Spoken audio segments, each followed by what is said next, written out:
రేవంత్ రెడ్డి సార్కి కొన్ని సూటి ప్రశ్నలు అడుగుదాం అనుకుంటున్నా. ఇప్పటికే చాలామంది అడిగేశారు, లేట్ అయిపోయింది.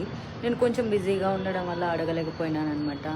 అన్నట్లు కొడంగల్లో ఒక రైతు ఆత్మహత్య చేసుకొని దానికి కారణం సీఎం రేవంత్ రెడ్డి వాళ్ళ కుటుంబ సభ్యులు అని చెప్పి లేఖ రాసి పెట్టి మరీ సూసైడ్ చేసుకున్నాడంట. వాళ్ళ కుటుంబానికి 25 లక్షలు ఇచ్చిండ్రా? కొన్ని 25,000 ఎవరైనా ఇచ్చిండ్రా? ఆయన ఎవరో కోమటిరెడ్డి వెంకటరెడ్డి అంట. ఆయన పేరు పొద్దు తిరుగుడు పువ్వు అంట. ఎట్ట తిరుగుతాడంట. మరి మీరు ఆ రైతు ఇంటికి వెళ్ళి పరామర్శించి డబ్బులు ఇచ్చారా? అల్లు అర్జున్ చేసింది క్రైమ్ కాదు, ఆయనకు తెలియకుండా జరిగింది. ఆయన దాని మీద ప్రాపర్గా స్పందించకపోవడం ఆయన చేసిన పొరపాటు. తప్పుకి, నేరానికి, పొరపాటుకి చాలా తేడా ఉంటుంది. అందరిలాగా ఆయన సామాన్య వ్యక్తే. మీకు ఎలాంటి హక్కులు విధులు వర్తిస్తాయో ఆయనకి వర్తిస్తాయి.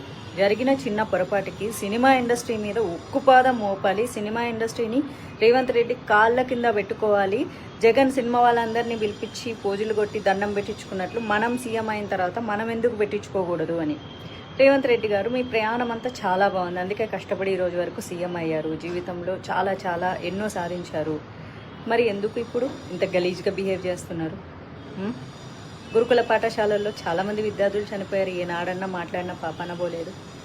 అందరికీ సమానంగా స్పందించండి, ఓకేనా? డైరెక్ట్గా బాధితులకు స్పందించకుండా సినిమా వాళ్ళ మీద పెత్తనం చెలాయించడానికి ఇప్పుడు దిల్ రాజును అడ్డం పెట్టుకొని పెత్తనం చెలాయించాలని చూస్తున్నారు కదా.